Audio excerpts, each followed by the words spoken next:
My name is Kira Landon, and I'm 31 years old. On a Thursday afternoon, I was in the middle of an email about Q3 forecasts when the front desk called my extension. Kira, can you come down to reception? The receptionist's voice sounded tight, like she'd just witnessed a minor car accident. I frowned at my screen. Is something wrong? There's someone here who needs your signature. They say it's legal documents.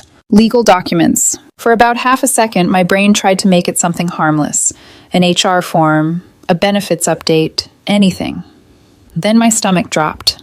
I'd done nothing wrong, but that didn't matter. Legal meant serious, and serious rarely meant good. When I stepped into the lobby, the air felt different, too bright, too quiet. A man in a cheap suit stood by the chairs, a stack of papers in his hands. He looked at a clipboard, then at me. Ms. Kira Landon? Yes, I said slowly. He handed me an envelope with practiced indifference. You've been served. The words hit like a slap. I'd seen this in movies, not in the lobby of my office building where I drank bad coffee and fixed broken spreadsheets. I took the envelope. My fingers felt numb. The receptionist pretended not to listen, but I could feel her eyes on me. Inside the envelope, a restraining order. The petitioner's name, Ethan Monroe, age 28, my boyfriend of 3 years. My vision tunneled for a moment. I forced myself to breathe and started reading. He alleged emotional and financial abuse. He attached text messages where I'd asked why he'd spent $100 to $800 at a high-end store after telling me he couldn't cover his car payment. An email where I suggested we sit down and create a budget. A few clipped screenshots, taken out of context so carefully that I could almost see Diane's manicured hand guiding the selection. One line from my text highlighted, "Hey, didn't you say you were behind on your car payment? How did you afford new designer sneakers?" In Ethan's statement, that became, Kira tracks every purchase I make and grills me relentlessly, creating a toxic environment where I fear her reactions. I actually laughed, this weird, breathless noise that made the receptionist flinch. Fear my reactions? He'd bought a PS5 on a credit card I was paying, then told me he couldn't afford his therapy copay. The only time I raised my voice was when I found out he'd used my emergency fund to pay off his own overdraft fees because it was all our money anyway. But on paper, I was a villain. The order required that I stay 100 yards away from him. No contact, direct or indirect. No calls, no text, no social media messages, no financial control. My hands trembled, but I made myself read every word, right there in the lobby. If the court was going to brand me as abusive, the least I could do was understand the story they were telling. Reality check. Ethan had 4 credit cards, all in his name, all on automatic payments from my accounts. His apartment lease listed me as guarantor because his credit score looked like a post-apocalyptic landscape. His car insurance was under my policy. I'd been temporarily covering his expenses for 2 years. Apparently, asking a single question about a $2,800 shopping spree was abuse. My cheeks burned, not from guilt, but from humiliation. Anyone walking through the lobby could see the envelope, the legal letterhead, the strain in my face. Somewhere on another floor, people were arguing about marketing copy while I was being recast as a financial abuser. The process server cleared his throat. You, need anything explained? No, I said. My voice sounded distant to my own ears. I understand perfectly. I didn't call Ethan. Couldn't. The order was in effect immediately. The irony was sharp. He'd filed this to keep me away, and for the first time, I was truly obligated to give him what he said he wanted. The thing about being accused of abuse in a legal document is that it snaps something inside you. There's the hurt, of course, the betrayal, the disbelief that someone who slept next to you for 3 years would stand in front of a judge and say those words. But there's also clarity. If my involvement in his finances was abusive, then the most ethical thing I could do was remove myself from that situation completely. Enthusiastic compliance. I went back upstairs. My coworkers looked up when I walked past. I must have been paler than usual. I shut my office door, sat down, and opened my banking apps. First, the credit cards. 4 accounts in Ethan's name, with me making every payment. There was no joint agreement, no legal obligation on my end. I'd just been helpful, naive. Not anymore, I whispered. I halted every automatic payment. One by one, I confirmed each cancellation, forwarding the confirmations to my personal email. I wasn't sabotaging him. I was simply stopping voluntary payments to someone who'd told the court my financial involvement was abusive. Next, I removed him as an authorized driver from my car insurance. The representative sounded mildly surprised. "Is there a reason for the change?" she asked. "Legal issues," I said, "and a restraining order that requires distance." That shut down the small talk. Then the lease. Ethan's apartment wasn't mine. I was just the safety net. I called the property management office. Carla, the manager, remembered me immediately. "Kira, hey, everything okay?" "Not really," I said. "I need to withdraw as guarantor on Ethan Monroe's lease." There was a pause on the line. "May I ask why?" "Because Mr. Monroe has filed a restraining order against me, claiming my financial involvement is abusive," I said calmly. "I'm complying by ending that involvement." Carla exhaled slowly. "Okay, I'll need written notice. There's a 30-day period while we process the removal. After that, he'll have to qualify independently or find a new guarantor." "And if he can't?" I asked. "Then he'll need to move out or face eviction." I stared at the spreadsheet on my screen, the neat columns and balanced formulas that used to soothe me. "Understood. Please send me the forms." I stopped the automatic transfers I'd set up for his utilities and random emergencies. I changed the passwords on my Netflix, Hulu, Amazon, and every other streaming service he used more than I did. I removed his phone from my family plan, effective next billing cycle. Every click felt like cutting a tiny thread. Individually, they were nothing. Together, they were the web he'd been resting on. I documented everything, downloaded confirmation PDFs, took screenshots, sent backup copies to a cloud folder titled simply Boundaries. By 3 p.m., I was in a client meeting, explaining cost projections like my life wasn't on fire. I smiled in the right places. I made a joke about spreadsheets being my love language. People laughed. No one knew that downstairs, in the security office, there was now a copy of a court order with my name on it. That evening, my phone was silent. No, "Where are you?" texts. No, "Can you spot me until Friday?" messages. No memes. No half-hearted apologies. No guilt-dipped compliments. The restraining order worked both ways. He couldn't contact me either. For the first time in years, my notification bar was empty. The silence was unnerving. It felt like standing in my apartment after a storm, waiting to see which parts of the roof still leaked. I brewed tea, stared at the wall, and let the anger and shock roll through me in waves. He really did it, I thought. He actually told a judge that I was abusing him by paying his bills and asking questions. I went to bed, the envelope on my nightstand like a bad luck charm. I didn't cry. I was too stunned to. 2 days later, on Saturday at 8 a.m., my phone rang. Unknown number. I stared at it, heart thudding, knowing in my bones that Ethan's little financial galaxy had finally noticed its son was gone. I answered. "Ms. Landon?" A male voice, calm, practiced. "This is Daniel Kessler. I represent Mr. Ethan Monroe. I believe there's been a misunderstanding regarding the protective order." "Misunderstanding?" I repeated, still groggy from sleep. The morning light filtered through my blinds in soft stripes, completely at odds with the tension knotting beneath my ribs. "Yes," Daniel continued smoothly. "My client has encountered issues. Several of his financial accounts have been closed. I stopped making voluntary payments," I said, "which I'm not legally obligated to continue." A pause. "Yes, Ms. Landon, but he depended on those payments." I stared at the ceiling, letting the absurdity sink in. Then he should have considered that before filing a restraining order claiming those payments were abusive. Silence stretched over the call like a tight wire. Finally, Daniel tried again. "Surely we can find a solution. My client is open to amending the order to allow financial discussions." "No need," I said warmly. "I'm fully complying with the order. No contact means no contact. That includes no financial support." "But the lease," he said, his voice tightening.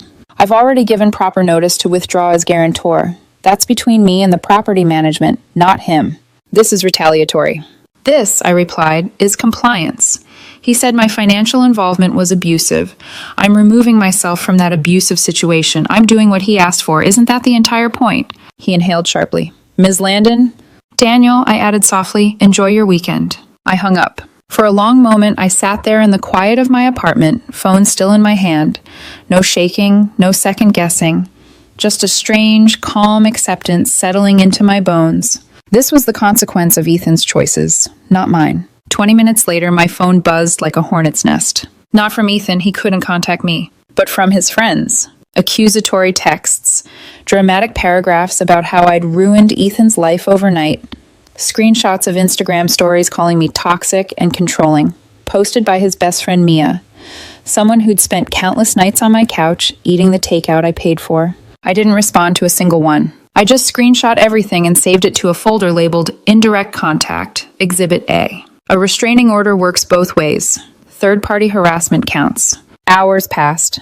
By Monday morning, the fallout grew claws.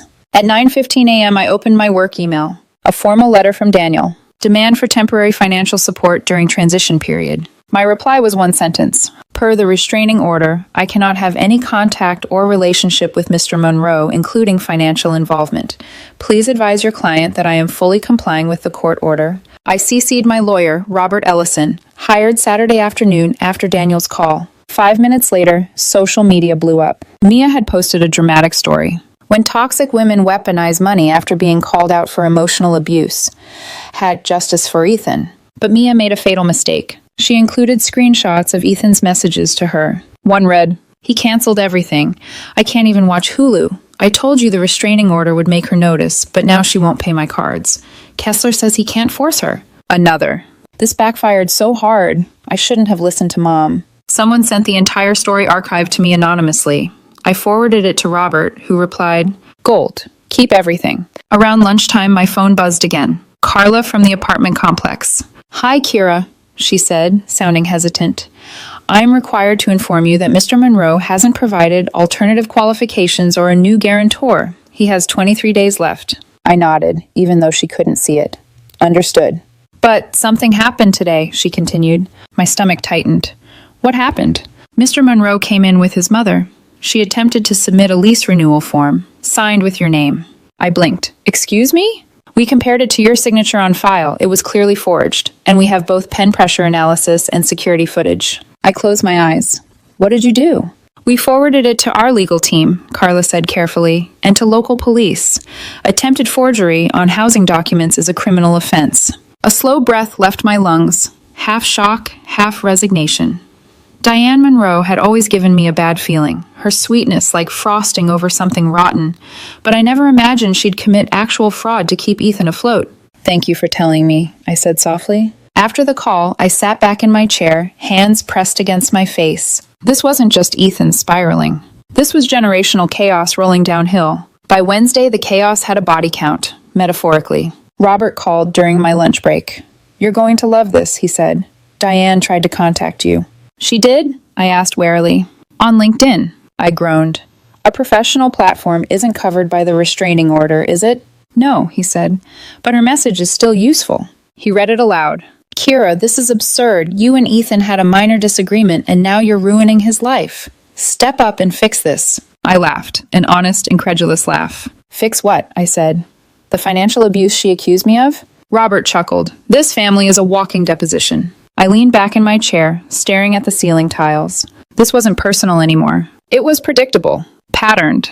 I was finally seeing the roots of Ethan's behavior, where the entitlement grew from, why accountability felt like an attack to him, how easily he twisted narratives when backed into a corner. Diane wasn't just enabling him, she was teaching him. Thursday morning, things escalated again. Ethan's car was repossessed. Not because of me, because he hadn't made a payment in 4 months. I'd been covering those payments, believing his promises that he'd catch up soon. Without my transfers, the truth surfaced like a corpse in a lake. Mia posted about it on social media. "He took Ethan's car. This is financial abuse." A stranger commented, "If he took the car, that means he was paying for it. How is stopping payment on someone else's car abuse?" Mia deleted the post. By afternoon, the spiral had fully begun. Ethan's credit cards started declining. He'd maxed every one of them out in a 3-day panic spree, probably thinking I'd cave and pay them off like always. Then my phone rang. Daniel again. His tone was strained this time. "Ms. Landon, my client is willing to drop the restraining order." "I don't consent," I said immediately. "What? Why?" "The order protects him." "Exactly," I said. "I don't want him to feel unsafe. The order should stay in place." He made a frustrated noise. "You could agree to a mutual dissolution." "I've adjusted to comply with the order. No need to change anything now." "He'll be evicted."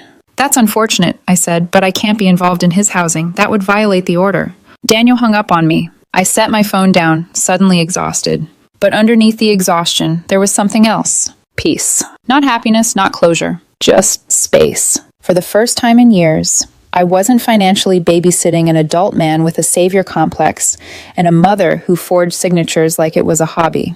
And without that burden in my life, I felt lighter than I expected. Friday afternoon, Robert called again. "You may want to sit down for this one," he said. "Please tell me Diane didn't rob a bank," I muttered. "Close," he said. The forgery charge became official. She was arrested at her Pilates class.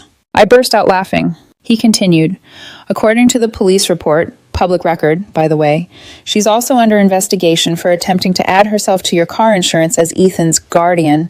Ethan is 28. My jaw dropped. "And," Robert added, voice bright with disbelief, "she also attempted to open a credit card in your name." I rubbed my forehead. "That's identity theft." "Exactly, which is why the charges escalated." I exhaled slowly. This wasn't a breakup. This was an extraction from a collapsing ecosystem built on entitlement, fraud, and manipulation. And I was finally out of it. By the following week, Ethan's world, propped up for years by my money, my credit, my stability, finally began collapsing under its own weight. And with every update, I felt the same strange mix of disbelief, vindication, and the quiet ache of recognizing just how deeply I'd been used. The first shock came Tuesday evening. I was chopping vegetables for dinner when my phone buzzed with Carla's name. I wiped my hands on a towel and answered. "Hi, Carla. Everything okay?" Her sigh was heavy. "I'm afraid not. I wanted to update you on Mr. Monroe's lease." I leaned against the counter. "Let me guess. He still hasn't found a guarantor?" "No, and he came in today, with his mother again." My shoulders tensed. What happened now? Diane tried to argue that you were secretly still supporting him and that the forgery was a misunderstanding. When we didn't buy it, she caused a scene in the lobby. Security had to escort them out. I pressed my lips together. Diane had always struck me as the sort of woman who believed the world owed her daughter a cushioned life, and that other people existed to provide it. "Thank you for letting me know," I said softly. After we hung up, I just stood there for a moment, the knife still in my hand, the onions forgotten on the cutting board. I used to think Ethan's irresponsibility was immaturity. I used to think Diane's over-involvement was smothering love. Now I saw the truth clearly. It was generational manipulation masquerading as helplessness. By Wednesday, the story had made its way to Ethan's lawyer. Daniel sent an email asking for a good faith discussion. Robert advised me to ignore it. Instead, I forwarded every new message and screenshot to our shared drive. Later that afternoon, my phone buzzed with a text from an unknown number. It read, "You're letting him be homeless over a dumb fight." No signature, but the combination of watery guilt and thinly veiled accusation was unmistakable. Sophie, one of Ethan's self-appointed moral guardians, who'd never paid a bill in her life. I replied with a single sentence. "I'm respecting his need for protection from my alleged abuse. Would you rather I violate a restraining order?" 3 dots appeared, then disappeared. Then she blocked me. By Thursday afternoon, things had taken a spectacular turn. Ethan's car repossession hit social media again. This time, someone posted the actual repossession notice. They'd blurred out personal details, but left the date clearly visible, 4 months of missed payments. Comments flooded in. "So she stopped paying, and he got the car taken? How is that her fault? Wait, did he think she'd keep paying after he filed a restraining order? Bro, what was the plan?" Someone wrote, "This is financial abuse on her," and I almost laughed. It was the first time strangers had gotten it right. Friday morning, my phone rang again. Unknown number. I braced myself before answering. "Ms. Landon?" a deep voice asked. "This is Sergeant Allen from the County Police Department." My stomach lurched. "Is this about Diane?" "Yes, ma'am. I'm calling to inform you that additional charges have been filed." I closed my eyes, already expecting the worst. "She attempted to open a credit card online using your social security number. The application was flagged and is now part of the ongoing investigation." "Of course it is," I murmured. He cleared his throat. "We may reach out again if further statements are needed." "Understood," I said. When I hung up, I pressed my palms against my eyes, equal parts exhausted and weirdly liberated. The truth was undeniable now. Ethan wasn't just irresponsible. He was raised to avoid consequences at all costs, and to let everyone around him absorb the fallout. I was just the latest in a long line of shields, and I was the first to step away. Later that afternoon, I got a LinkedIn message. Not from Diane this time. From a man named Richard Monroe. My chest tightened. Ethan's father. His message was brief. Kira, I'm not calling about reconciliation. I want to apologize for everything. If you're willing, I'd like a short call. I hesitated. This could be a trap. But Robert said a call was permissible as long as Ethan wasn't involved. So I agreed. Richard called that evening. His voice was weary, like someone carrying a decade-old bruise. I heard about the restraining order, he began, and about the forgery. My jaw clenched. Did Diane tell you? A humorless laugh. No, Diane only tells the truth by accident. One of my coworkers forwarded me a video. Apparently, she tried to give some kind of statement outside the courthouse. It's circulating in legal circles as an example of what not to do. I sat on my couch, stunned. She held a press conference? Oh, yes, he said dryly. Claims she forged documents because she was protecting Ethan. I rubbed my forehead. That sounds right. Kira, he said, voice softening. I'm calling because I went through this exact nightmare with Diane during our divorce. False accusations, emergency protective orders filled with creative embellishments, attempts to get me arrested over fabricated threats. She even forged my signature on a loan once. My breath caught. She did the same thing to me, I whispered. Part of me had known it, but hearing it confirmed was unsettling. Ethan grew up watching that, Richard said. He learned that when things go wrong, you blame the person who cares the most. You use people until they break, and when they push back, you paint yourself the victim. A cold wave washed through me. He did this to a previous girlfriend too, Richard added quietly. Filed a protective order when she threatened to leave. Claimed emotional abuse. Her family forced him to drop it when they pulled school records showing Diane had tried the same tactic years prior. My heart sank. Why didn't anyone tell me? I asked softly. You seemed so happy with him at first, he said. I hoped maybe he'd changed. He exhaled slowly, but I should have warned you. I pressed my fingers against my eyes. Thank you for telling me now. You're doing the right thing, he said. Don't give in. The Monroes escalate until someone refuses to play anymore. Then they latch onto the next person. When we hung up, I sat in the dim glow of my living room, every word echoing in my mind. This wasn't a breakup. This wasn't even betrayal. This was a generational cycle of manipulation, and I had walked right into it because I mistook chaos for charm, helplessness for vulnerability, and neediness for affection. But I wasn't trapped anymore. That night, I signed up for a baking class I'd put off for years. I bought myself the expensive coffee maker Ethan always complained took up too much counter space. I spent an hour recalculating my monthly budget and realized I had an extra $3,500 a month I didn't have before. I slept better than I had in months. Not because everything was resolved, but because, for the first time, Ethan's problems were finally his. 3 weeks after the restraining order, the situation detonated in a way only the Monroe family could engineer. Loud, messy, dramatic, and entirely self-inflicted. It started with a phone call from my mother. I was leaving my building after work when her name lit up my screen. Mom? I answered. Her voice was vibrating with a mix of amusement and fury. Mija, guess who called me today? I froze on the sidewalk. No. Oh yes, she said. That boy, Ethan. I pressed a hand to my forehead. What did he say? He said you wouldn't talk to him because of a misunderstanding and asked me to convince you to meet him privately. The audacity physically weakened me. And, I asked, bracing myself. My mother snorted. I told him, you filed legal documents saying my daughter abuses you. Do you want her to violate a restraining order? Are you out of your mind?